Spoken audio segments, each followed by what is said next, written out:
So today I'm going to present about go-to-market strategy, and it will be a combination of theory and also case studies.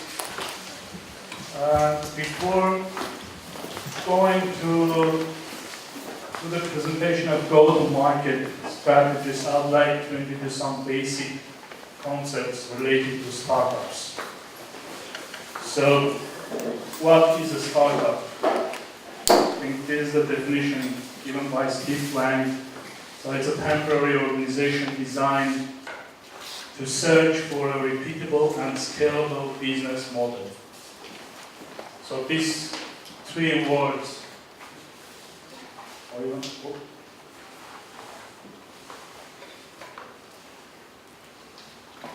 So this temporary search and repeatable and scalable are very important. One of the key words for startups that you should pay attention. This is very important. It's temporary. It's temporary until you build your business model, your final business model. And search, because the startups will be continuously in search until they get to the building, to the business model, the final business model. And the business model should be repeatable and scalable. If they repeat the same process, they should get the same result. And it must be scalable. The market should be very big. Enough big to have a profit and to become a company. So the aim of the startup ultimately is to become a company. Okay?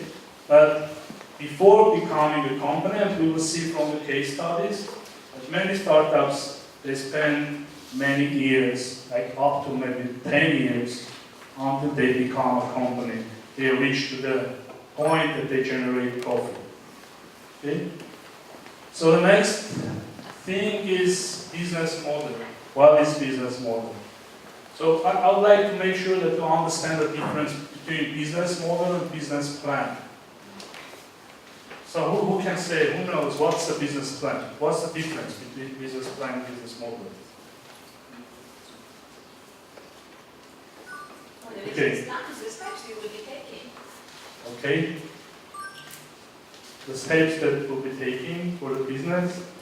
Okay, the difference. So if we define a business model, it describes the rationale of how an organization creates, delivers, and captures the value. Of course, for all the startups, when we are talking about value proposition, value creation, so that's very important. What value you are creating for the people, for your segment, for your customers, that they are ready to pay for.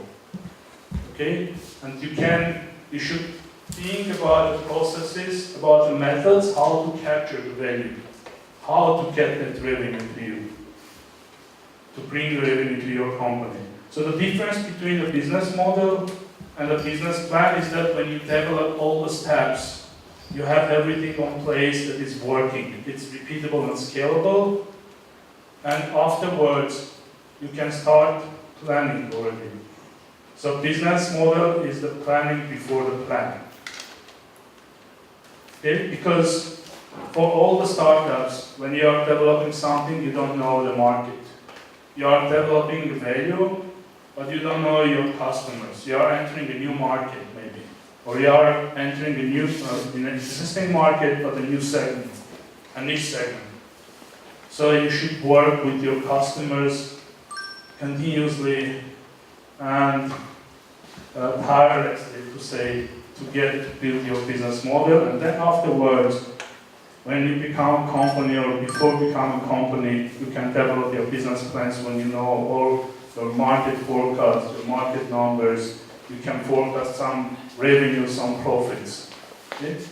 So, and the business model canvas is a tool that is used by the startups. It was suggested by Steve Blank and also Walder. So this is a tool that you can develop hypotheses, checking hypotheses, and you see the whole business model in one place. Value proposition, customer relation, customer segments, your revenue streams, etc., and all of them in one place. So when you have everything developed in one place, you are going to have your business model. That it's really working. You are testing in the market that it's working. So I took this this model to explain the go-to-market strategy. As I mentioned, everything is interconnected.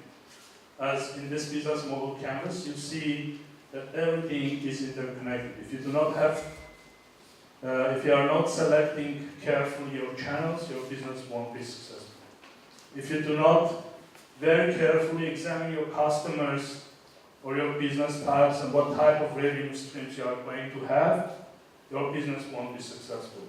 And the customer relationships, the channels, and your go-to-market strategy won't be successful if you do not also define your value proposition very clearly.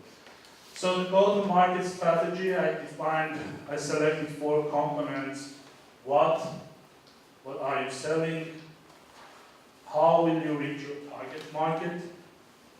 Who are you selling to? And where you will promote your product. So these are the 4 important components that we should work very clearly define and understand to have a successful go-to-market strategy. So the case studies that I'm going to talk today, I selected based on the types of the market they enter and also the types of the product they are offering. So first one is Dropbox. And all of us know about Dropbox and using their services. And the next one is Rent Runway. So I'm not talking about Dropbox. Maybe you know about the story, how it was born. Do you know about the story? So the founder, he was traveling from one city to the other city, and he forget his flash card at home, but his computer was with him. He wanted to start working on some important project, and he was really very frustrated because he did not have a chance kind of to, from somewhere, to get his files and start working on the way because he was going to spend 5 hours in the bus. So the idea came to his mind that he can create a cloud storage that is shared, it can be synchronized to all the devices you have very easily, and you can back up all of your files on that cloud storage, and you can easily work anywhere from anywhere, kind of in any device you have at the time with you, if you have access to the internet. Okay, so and he started working on that project. He came up with his one of his he was studying with classmates. He teamed up with one of his classmates and they started working on that project. And Rented Runway is also a very interesting story. As one woman, she was at her sister's home, and her sister wanted to go to a wedding, and she wanted to buy a designer dress, which was very expensive. Like it was $2,000 or $3,000, and she was discussing to buy it or not. She has many dresses, so she did not want to spend more money on that new dress. But on the other hand, she wanted to look like very beautiful on that wedding because she is going to put pictures on the Facebook, and she did not want the people to see that she is wearing the same dress every time. So her sister, she came up with an idea that she can develop online designer dress renting business and like charging 10% of the price of the dress. And this is a pain among women, this type of women basically. And she was thinking that these women will be willing to rent these dresses and wear for different types of events and ceremonies. So the idea came up, and also she teamed up with her classmate from a business school, and they started working on the idea, developing the concept further. So what is your product and service? So what is important is value proposition. It's not only to learn about the important thing that startups should go out and start meeting their customers, many customers, to understand, to find out their exact customer segment. And meantime, this process will be a learning process for them. If you have a concept, so you are meeting with customers on on the one hand, you're learning about the problems of your customers, different problems of the customers. But meantime, you're understanding your concept. How you can better position your concept, your value in the market. So these are some questions, some points that you should pay attention to. What value you are providing for your customers. You are creating savings, money, efforts, or you are producing expected and better outcomes, better quality, and so you are creating some enjoyment for your customers, etc. So you are satisfying some need, or you are solving some problem with your customers. So you should try to go very hard to meet as many customers as possible in the market and understand what is your value proposition, what value you are really creating for your customer, and define it. If it's saving, how much money you are saving, you should define it. How much time you are saving, and you should try to quantify that savings. And we are going to see from the case studies what they identify when they start already developing further their concepts. So in case of Dropbox, what was the value? That they were providing single service, integrating 3 file management capabilities: backup, sharing, and synchronization across multiple devices. At the time, I think none of the services, actually this cloud storage business at the time was very, very competitive. This market was highly competitive. But none of them provided these three services. Some of them provided backup, but it was very kind of, in case of if you have a slow internet, there will be some latent issues. You may not be able to back up all of your files, and it also will create some problem. None of them provided synchronization across all multiple devices, and none of them provided sharing. Like Dropbox, they provided the opportunity that you could share your folder with others, or you can send a link to the others and they could access the folder and work with you. It can be private and public folder. And another value that they stress, it's easy to use and extremely reliable. It was extremely secure.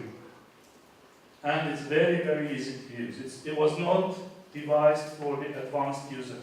It was devised for everyone, that you can download and start using. So it was their value proposition. And for the random runway, one of the day was the cost saving. Of course, if you buy a dress, you may spend $1,500, $2,000, but in this case, you are paying 10%. It's highly convenient.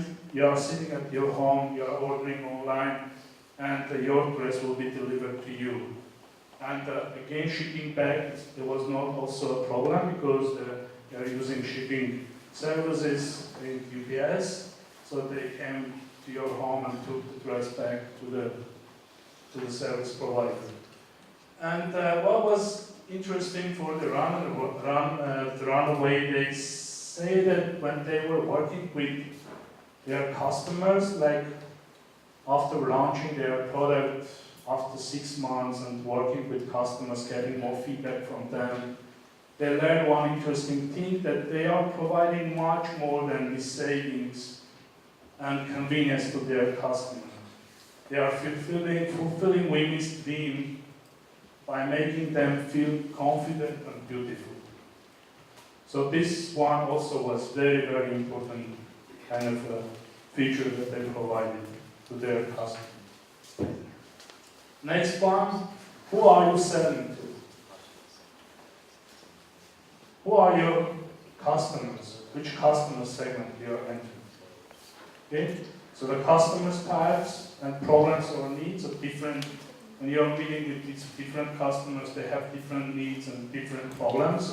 So you should try meeting with these customers to identify what specifically is their problem, what specifically is their need.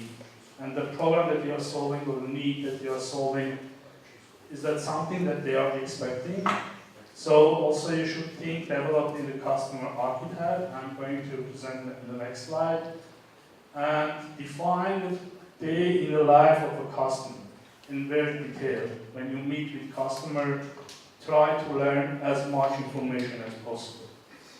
Okay, so the customer types, well, what types of customers we have? So end users, these are basically the people that are using, touching the product every day. The influencers, these are the people, maybe they can be bloggers that online can suggest a product and influence the buying of the product. And it can be even someone in the family that influence the buying process, or maybe in the company that influences the buying process. So you should understand who is this customer, what type of customer he is. And recommenders, these are basically maybe also bloggers, but with or maybe some people that, let's say, fashion related, they recommend, they have journals and they have some online services that they recommend what type of dress to wear. They provide news about this fashion, about the technology, and like TechCrunch, they kind of every day or every week they present new technology. So these are recommenders. They recommend a product for the use for the customers. And within the company, these recommenders, you should find out if you talk with someone, they have that influence, they have that role that they can recommend using your service and using or buying your product. The economic buyer, these are the people that have money, actually. So they can pay for your product. They hold the purse. So they hold the wallet.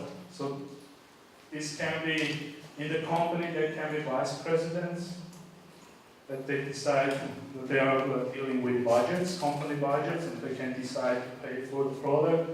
And the final point, of course, are decision makers. And these are the directors, CEOs of the company that make final decision about the budgets. So what is the point when you meet with your customers? You should try to kind of understand what type of customers they are. They have that influence, they are recommenders, they have the power to pay for your product. So this economic buyer also can be someone in the family that had that maybe pensioner. They receive a pension and they can pay for the product. Okay? So to understand if they have money really to pay for it, or they can influence using, because we will see that how you can use this type of customers in promoting your product in the market and to develop more successful go-to-market strategy. So what is the customer archetype? So you should understand who are the position, title, sales role, age, of course, how they buy, discretionary budget, what matters to them, what motivates them, what influences them, what do they read, what do they listen to throughout daily life of the customer. So when you are talking with customers, it should be informal type of talks. Of course, it's a difficult process. Most of the startups, when we talk with startups, it's very difficult to go out and meet with customers. It's a tough process, but it is necessary. So all the startups, they should start meeting hundreds, thousands of customers to learn more about them, to understand the segments that they are representing, what types of needs they have, where they spend time, and why it's important. So let's say age, high income, so customer acquisition guidance. What actions you can take? Use targeting, match banner ad, text link campaign.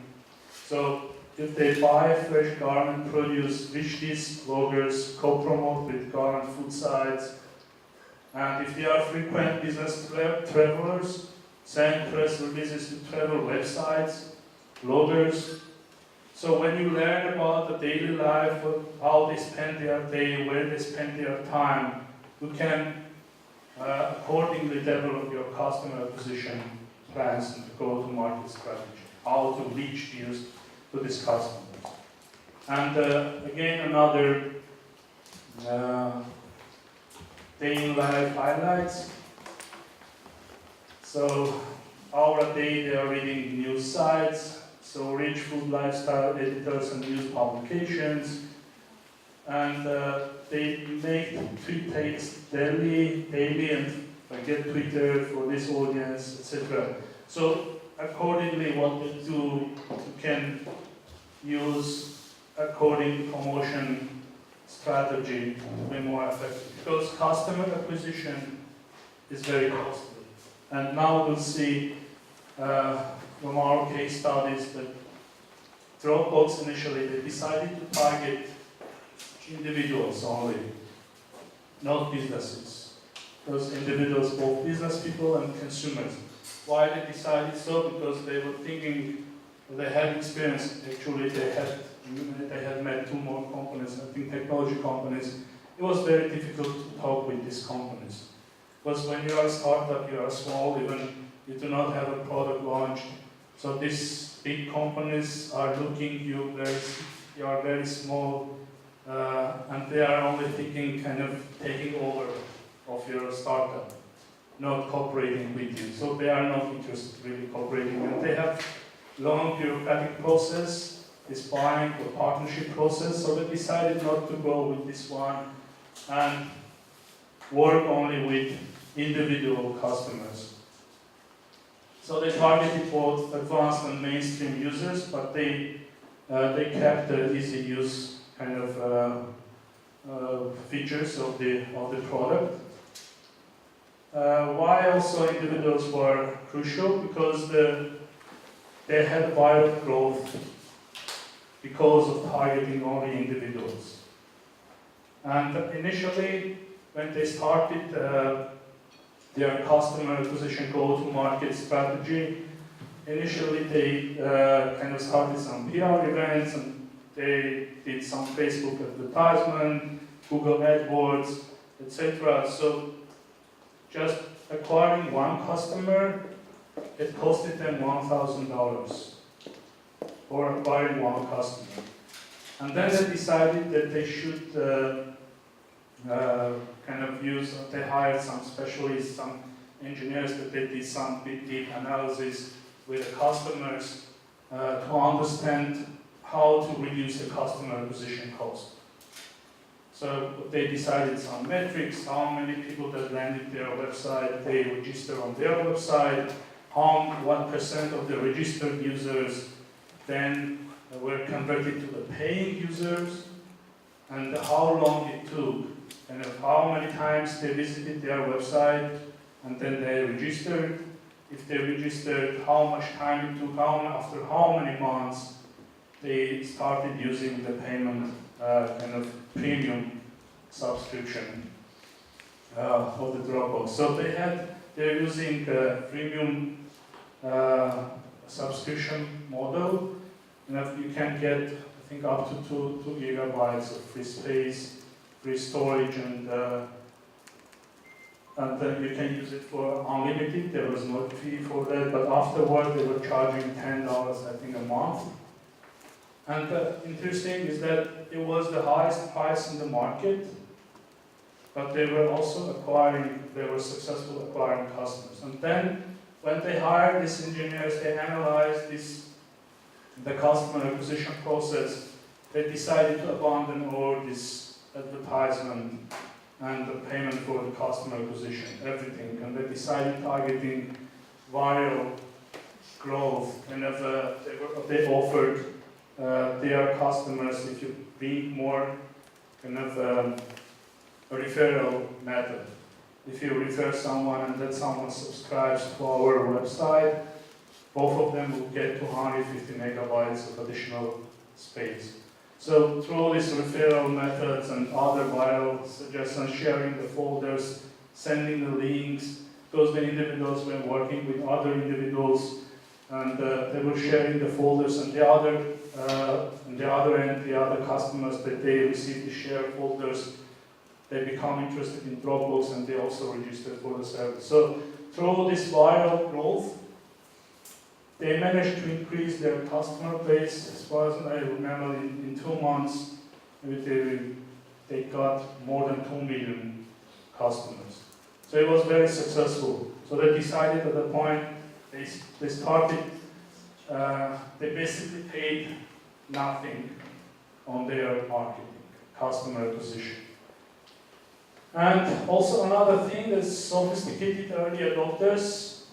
They became sales agents and also provided customer support for the others when they kind of in blogs that people asking about the Dropbox and other features. They were helping in Dropbox, how does this work, answering these questions. And they also, through this referral and answering question process, they also bring more customers to Dropbox. And in case of Random Runaway, initially it was an interesting process when, so this shows how from their initial concept they developed something else at the end. Initially they were thinking they should target women in their 40s because they are high income and they can pay for the service. But when they meet with these designers, up to 20 designers, they learn that designers are not willing to sell dresses to them because they wanted to buy in high quantities. So they said that there may be a problem of market cannibalization, and if they will be stealing customers from these dress designers. Okay? So when they continue the talks with these designers, they decided that the market segment for them could be women up to 25 years old and mid-high income. Why is interested these designer companies? Because it was the customer segment that did not target, basically, and this Random Runaway, they could bring more customers for this business, RTR. Okay? So when they get these customers on their website, when they get older, they will be using the kind of buying the dresses from these designers. So after these meetings, they decided to change their model and target is 25 years old, and was really very successful. All the designers were very happy and they offered their help in developing their concept art. So the next component is how to reach your customers. So you can reach yourself, selling it directly to your customers, through someone else, in direct selling, retail, wholesale, or you can bundle with other goods or services to get to your customers. So these are web channels, dedicated e-commerce. Most of the companies now have their websites, and most of them even those that have physical products that they are selling through their websites. So this is something very common here.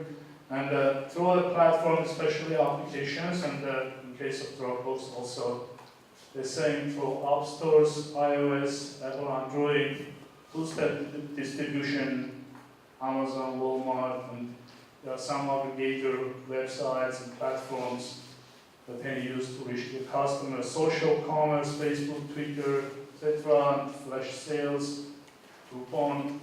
So these are the channels that you can use to reach your customers. In case of physical channels, in case of physical products, again, web online is one of the options. OEM, original equipment manufacturers, these are, if you have some, let's say, the example can be the computer, you are developing a chip or you are developing, let's say, bring an example of Intel. They have their producing processor, but they are selling it with computers. Okay? So the original equipment manufacturers are the companies that they produce computers. So they sell these companies, and these companies sell the product with their product. System integrators, so these are, again, a type of channel that also they integrate all the solutions in their systems and they sell to the customers. Direct sales force, so when we hire salespeople and you directly sales to your customers, you reach directly to your customers. This method is very costly, especially if you are selling some sophisticated product, you need to hire some high-level professionals to have effective sales, that they understand about this engineering and about this technology, and usually the sales force is very expensive. I think they are basically more than annually $150,000 salary. So value-added sellers, these are the sellers that they use your product, add some additional features. It can be providing additional consulting for the customers, or maybe if you're selling something, let's say if it's a computer, they buy a computer and add some more softwares and then sells to the customers. And of course, dealers, distributors, and retail mass merchant, I think these are clear. So the types of channels, so the direct one, that we have direct sales force and directly get your customers, or you are selling directly from your website or from your own warehouses. And indirect sales will be OEM, VR, reseller, distributor, retailers, and another type can be licensing. This is another option that in many cases some startups that develop technologies that it's not possible, it's very capital investment intensive to organize the production of their technology. Let's say if you are developing some new method, not some new chips or some new platforms for the computer, it's very costly to organize the production of this type of product. So in many cases, they just license their product to the producers. Okay? And this is their way to bring their product to the customers. And how to use the channel, it's factors to consider to select your channel.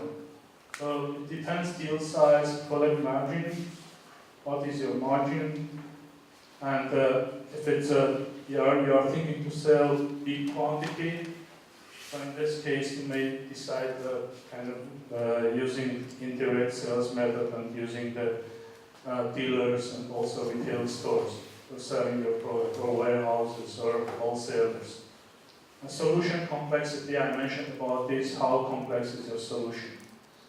So because there are some channels that they are more specialized in reaching customers with these complex solutions, explaining and they provide additional consulting for the customers. Of course, competition is very important. If it's highly competitive market, some competitors may block your sales processes. So in that case, you may partner with some channels to reach to your customers. Of course, credibility and brand of your channel, importance of the local knowledge. If you're entering a new market, new place, new location, you may select some partners, some local channels to reach your customers more effectively. At the time to market, first, if you are thinking to develop your sales force and your channel, your distribution channels, it will take time and a lot of investment. In some cases, the startups that decide to use just the existing channels to get to the market very quickly, because it will take time to develop their own system. And number of target customers. So it's a mass market, so I think in many cases maybe you may decide to using some different channels, indirect channels to reach your customers. Frunzik, these are very important concepts. I just want to make sure if they feel comfortable asking you questions. Yeah, so if you have questions, please ask, but you can also ask at the end. So in case of case studies, Dropbox, they were using direct channel through their website. They were using app stores, iOS and Android, social network, and recently they are using a reseller, Ingram Micro. So this is the company that have thousands of million, I think 50,000 or 30,000 resellers around the world. So they are using this company to reach more customers. Currently, by the way, Dropbox, I think they have already 500 million users, customers, and they recently reached to $1 billion revenue, and they become a profitable company. And the RTR, they're using direct channel through its website, basically, and they were reaching some customers through social networks. But one thing is important for RTR, they decided to have their own warehouses. Initially, they wanted to outsource the service to other service providers, but they decided, and at the end of the case, that they confessed that it was the right decision, because when they own the warehouse, they keep continuous contact with the customers. They receive feedback from customers, and it was very important continuously to improve their service and get more and more customers through these feedbacks. And they just used shipping service UPS to ship the dresses to customers and back to the warehouses. And last component, where? So where you promote your product. In this case, very important the type of market you are entering. So there are basically 4 types of markets: existing market, segmented market, new market, and clone market. And based on the market, what type of market you are entering, so everything will be changed. All the kind of components will be different. Market size, cost of entry will be different, launch type, competitive barriers. It's a for existing market, it will be highly competitive, basically, and there will be a lot of barriers to enter this market. And the market size for your segment may not be so big. And the cost of entry may not be so high in the existing market, because you already know your customers and you should start kind of targeting and selling to your customers. And the sales process, sales models will be different. Margins, because in existing market, margins will be very low, because there is a harsh competition. In new market, the margins will be very high. Even you can charge a premium price because you are the first entrant to the market, and the startups want to use that advantage.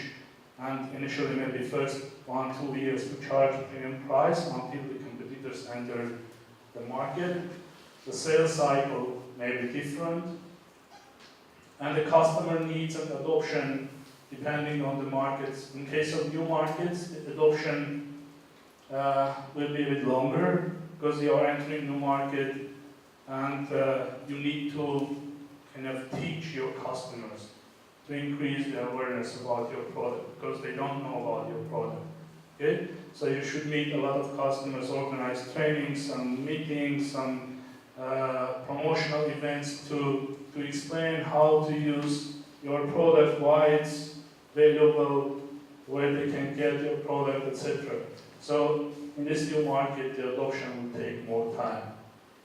And the finance, ongoing capital, the time to profitability will be different. In case of new market, it will take longer. Like as I mentioned, in case of startups, they will become profitable after 7-10 years after launching their product. So this type of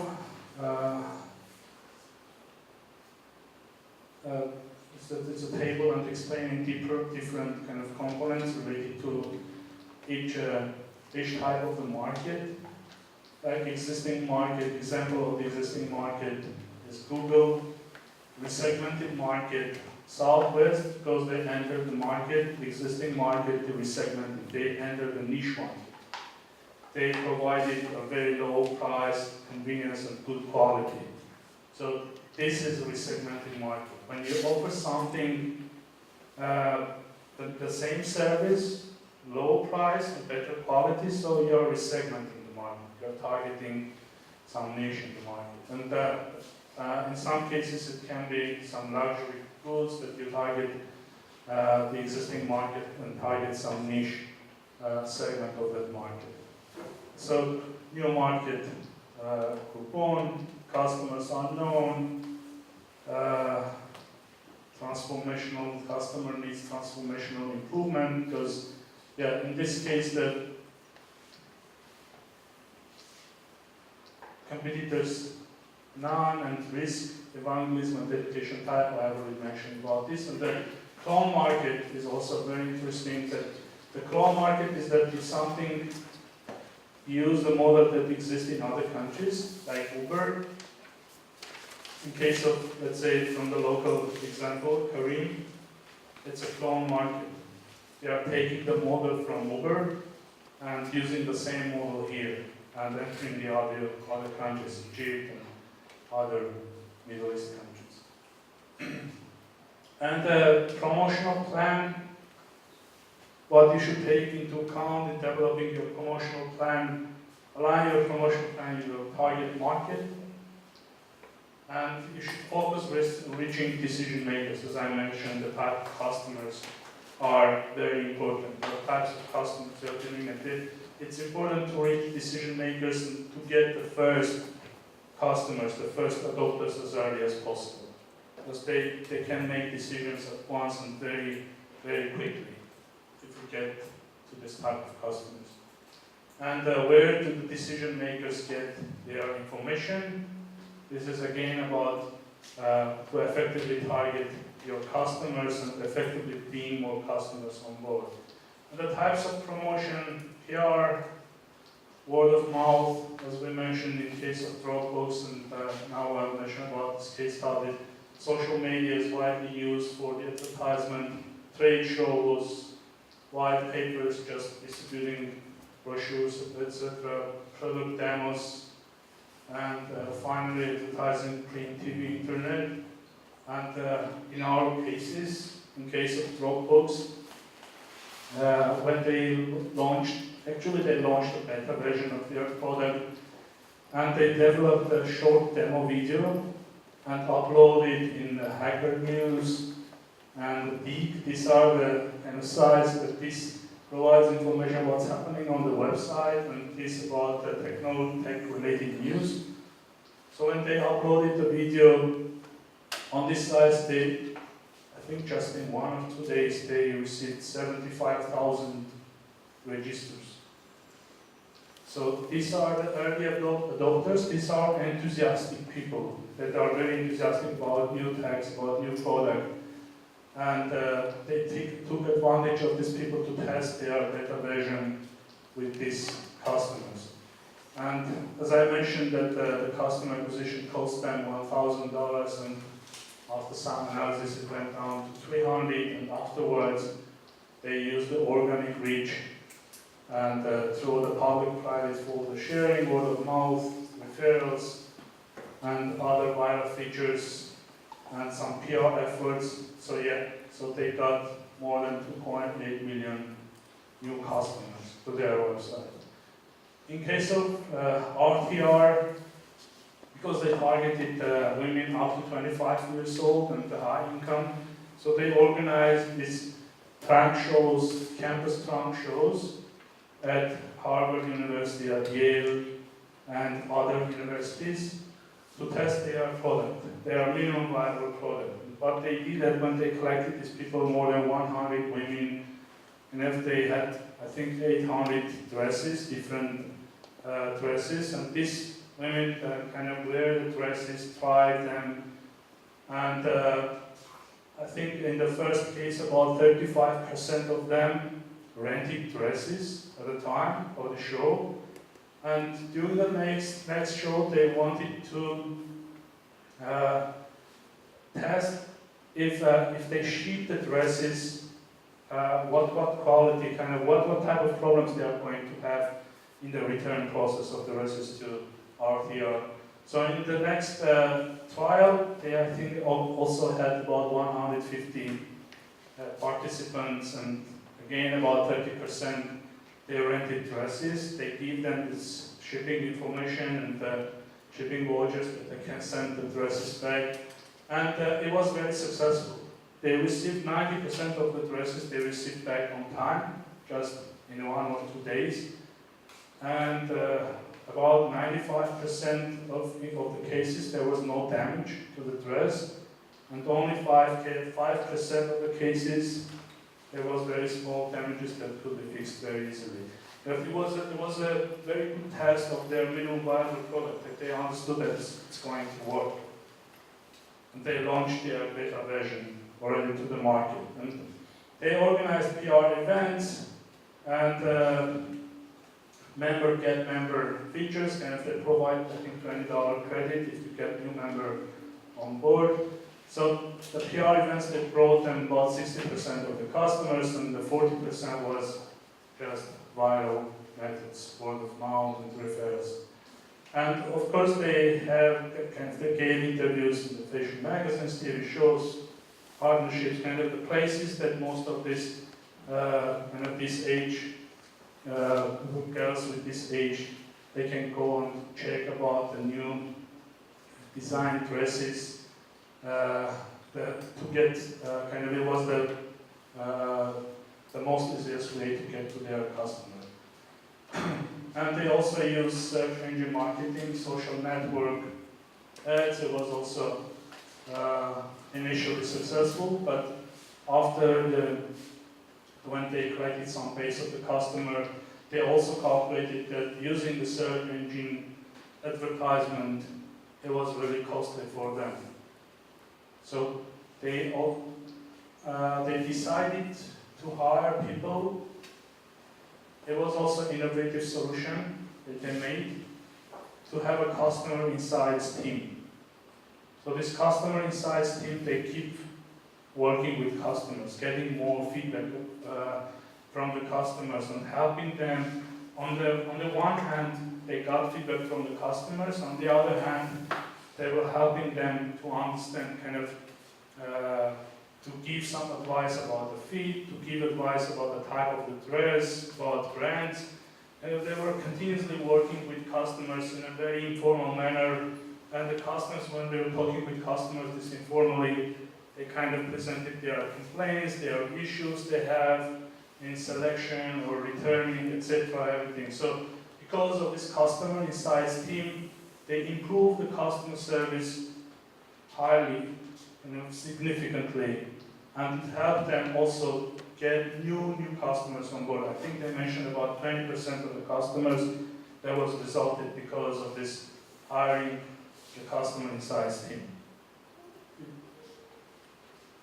So these were the 4 components: go-to-market strategy.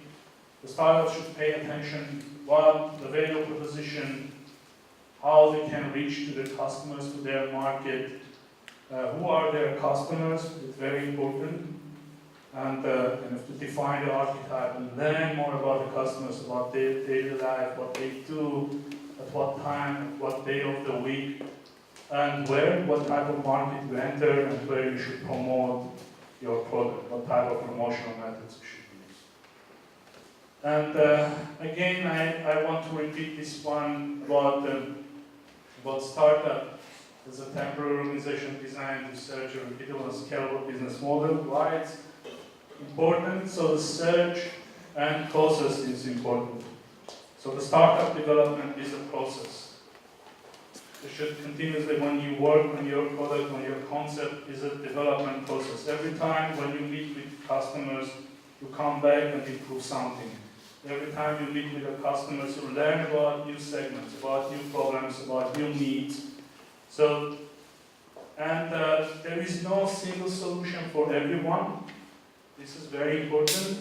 In some cases, startups say, how I should promote my product. So there are many options, as I listed here, the channels that they can use, the promotional methods that they can use, but each startup is different.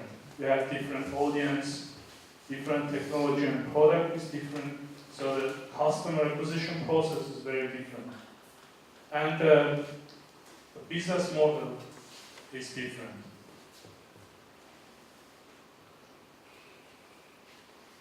So what's important? Through the process in the search, you need to build a machine that is repeatable and scalable. That's the final point you should get when you build your go-to-market strategy. Okay, so So that's it. Thank you. If you have questions, please.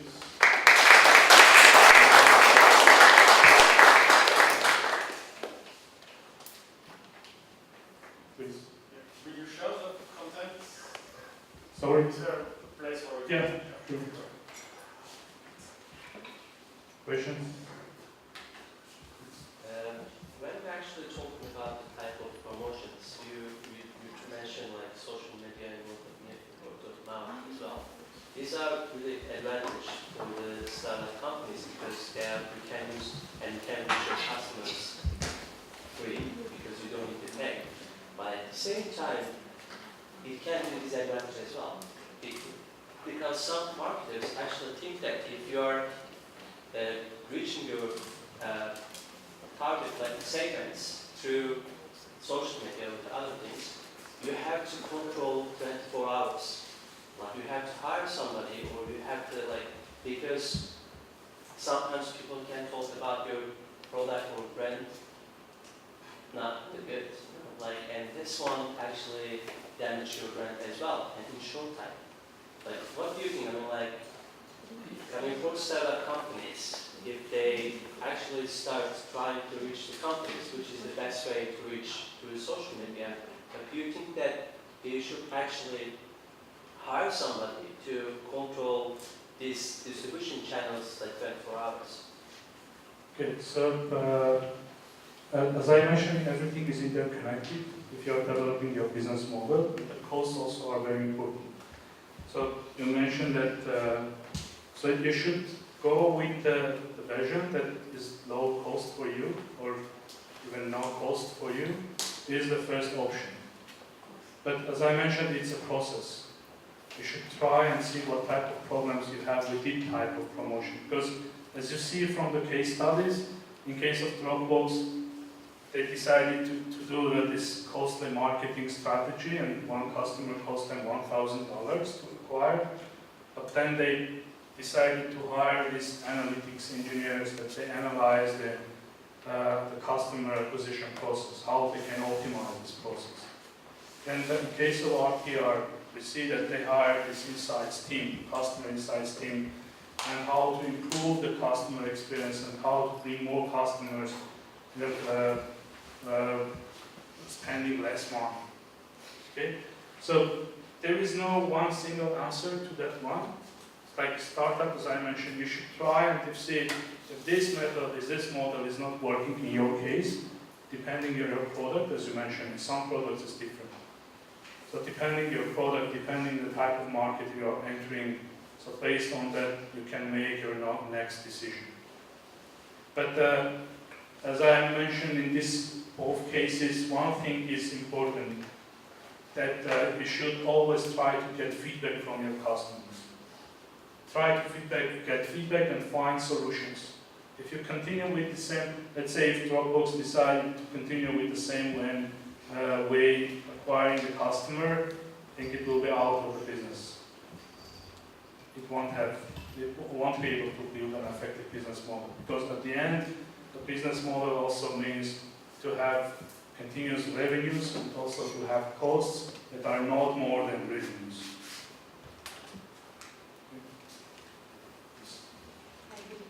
At what stage does a startup become a company and stop being a startup? How would you define the shift?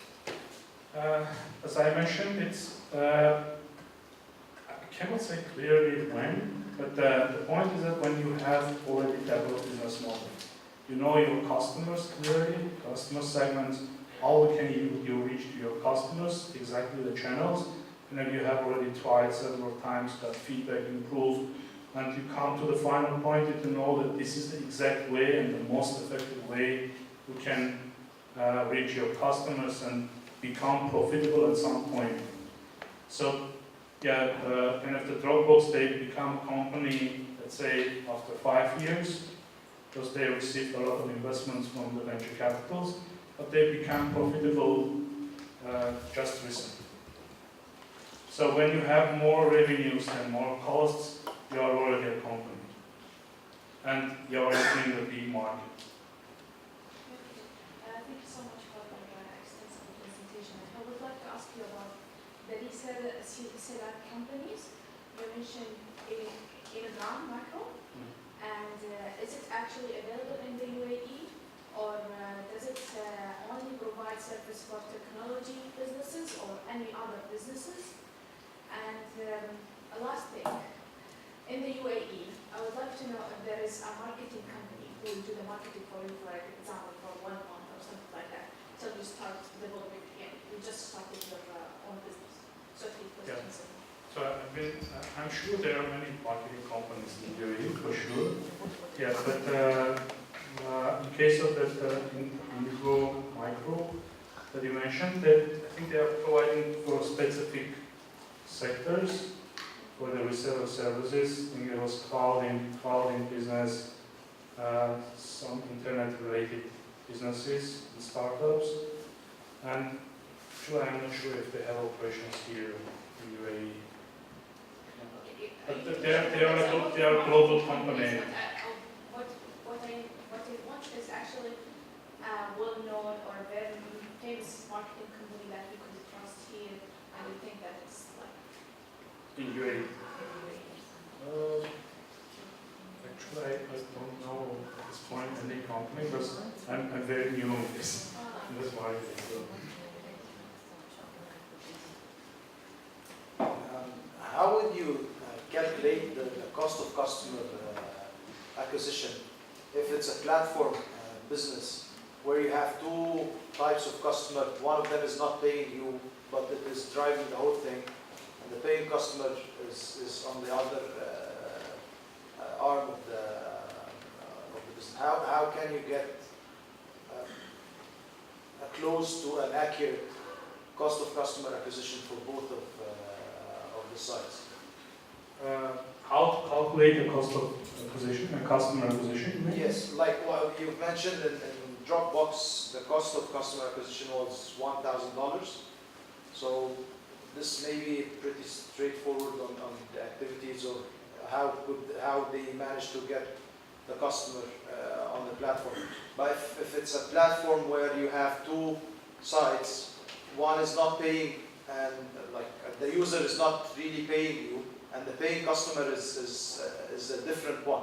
But you need too much of non-paying users to drive the platform. So how would you calculate, or how would you come up to a number for the cost of customer acquisition? What do you put in the equation?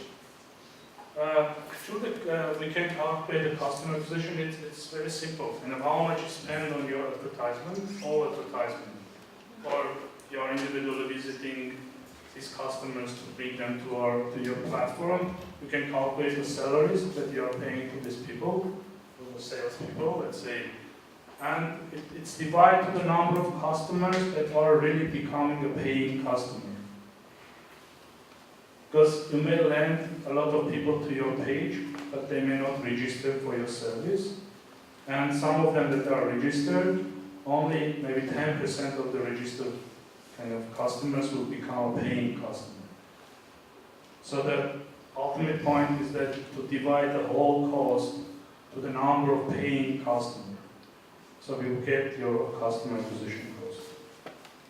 But in your case, it's a bit difficult. It's 2-side platform. You have on the other hand, you have doctors. On the other hand, you have patients. So I think in case of doctors, you should individually, at least initially individually visit all of them and convince them to join your platform, or as you are doing currently, getting the information, filling in your platform this information. But in case of the other customers, you should try to reach them through kind of some journals, magazines, some programs that are related to the healthcare locally, or maybe putting the advertisement in the hospitals, or maybe individually visiting the hospitals and presenting the patients there about your service, about your platform. And the interesting thing is that this word of mouth and referral method is working when you have enough kind of enthusiastic customer base. Let's say if you are, in case of Dropbox, I think they reached 1 million or even less, and then this referral, word of mouth and referral method start working effectively. So you should have enough enthusiastic customers and customer base that this organic method will be working. What's your take on lean startups, and at what stage do you think would be reasonable to ask for investors? How far do you want a person should go, and entrepreneur should go before they start? Yeah, so the lean startup, of course, is the one of the basically used methods that all the startups should use. And if you have your initial minimum viable product, you're testing in the market and coming back, improving based on the feedback, and you have some level of minimum viable product, this beta version that you think you can launch already to the market. But as related to the investors, or what type of investors you are talking, angels or venture capitals? Angels. So the angels, yeah, of course, angel investors, they are basically making seed stage funding, starting as low as maybe $20,000 or maybe 50, and up to, in some cases, 1 million. So the first target will be angel investors. But the important thing is that you should have some proof of concept or some working minimum viable product and some base customers, number of customers that already working with your product, and you have some feedback to show to the investor. So this is one of the effective methods that investors may be interested. Say for example you have your go-to-market strategy. How do you decide when to pivot, or if we need to pivot? So you should pivot every time until you come to the point that you have final product and the final business model. Two questions. First, do you have data that shows the percentage of startups that fail versus startups that actually succeed? And second is, what is the major reason for startups to fail? Okay, so I think that data, as far as I remember, 10% of the startups are successful, even based on some statistics, even less than 10%. And what was the second question? What is the major reason for A major reason. So the major reason is the lack of customers. It is the number one reason. So they kind of develop a model. They think that they are successful. They have some base number of customers. Let's say 1,500. What? There's a reason for the lack of customers. Because they do not develop kind of the final business model. They do not really understand their customers. Because when you enter the new market, kind of the development graph will be this way, and this goes up. And if in this stage, you may get some early adopters, let's say 1,000, 5,000, it depends on the type of product. But afterwards, it goes down. You do not have customers. So you should have a very good go-to-market plan, to continue the stage. It's a crossing the chasm stage to get to the fast growth stage. So yeah, one reason for the failure is the lack of customers. Second one is team. So because of the team, startups fail. Because the teams, they cannot deal with each other, and if they cannot agree with the division of the equity, etc. So the team is also very important. Yeah, just I've seen a lot of people take money and grow very quickly without any idea how to break even, and then after a year or so, they just run out of money. I've seen a lot of cases like this where people left their jobs, and they just did that, and then 1 year later, they're just simply out of cash, and they can't raise any more money, so they go back to the work. Well, I guess that's, from my perspective, seems to be one of the reasons why people simply give up. Yeah, so the lack of cash is also, but then it comes, why the lack of cash? Because they don't have enough customers, paying customers. But that's another important thing. I think that the next presentation that I'm going to have about costs and revenues, and, about the funding, finance. So that's also very important. Cash is one of the important things for the startups. How to plan to have enough cash for the next 2 years, or next to the important milestones. During that speech, after financial, this is my question. In 2 weeks, I think October 31st. So my question is coming to another. And the last point that you mentioned was about scalability. So, like, to come up with something, how do you initially figure out, one is that how you scale the model? Like, there's a clone model that you can replicate, like your Korean is replicating, India is another company that's replicating. So, that's a model that's already full proof. So, you just have to replicate it on this country and then graphic of a particular country. One is that, how do you figure out what are the parameters, trying to figure out whether existing thing is that you thought can be scalable to a magnitude that you're thinking of. One is that. Second, second is that these marketing strategies maybe are constantly changing. Like, for example, conventional strategies, even the ones that Dropbox use, might not work 2 years down the line. With new technology, with how people are interacting. So how does one kind of foresee that? But how do you kind of plan according to that while you are coming up with, let's say, a company or a startup? I mean, with the change. With the change, yeah, because it's changing really rapidly, right? Like even the way we interacted, how we used to interact a year back, even if you use the same philosophy right now, you won't get the same number of views that Dropbox did, or another company did. Yeah. So for the first question, when you enter the existing market, so you do not have so many chances to scale up really, because your share will be very small and your strategy will be to get profitable as soon as possible. And the cool thing about the existing market is that you know the prices. You cannot put something higher or lower prices to enter the existing market. You should go with the competitors and try to enter the market with some initial market strategy, etc., and to become profitable. But in case of the clone market, it's different. Yeah, there is already a developed model, and also in this case, you know approximately who are your customers, and you copy the same model to the region, and you try to get customers as fast as possible. But of course, taking into account the costs. You should not also pay more cost to acquire customers that you earn.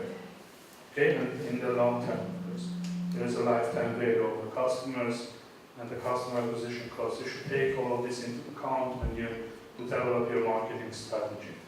And again, there is no single solution to any model. And as I mentioned, as you mentioned, everything is changing very fast. Technology, even advertisement, the social networks, and how to reach people is changing very fast. And the startups that use this methodology in the past, it may not be kind of possible to use or effective to use this time. Okay, so that's why this is very important. Your product is different, your customer acquisition process will be different, so there is no single unique method that can be applied to anyone, to all the startups. Okay? So you should try to develop a combination of all the methods that exist in the market or the others that use, and try to optimize as much as possible to bring the cost down and to develop the scalable and repeatable model. Questions? Okay, thank you very much. Yeah.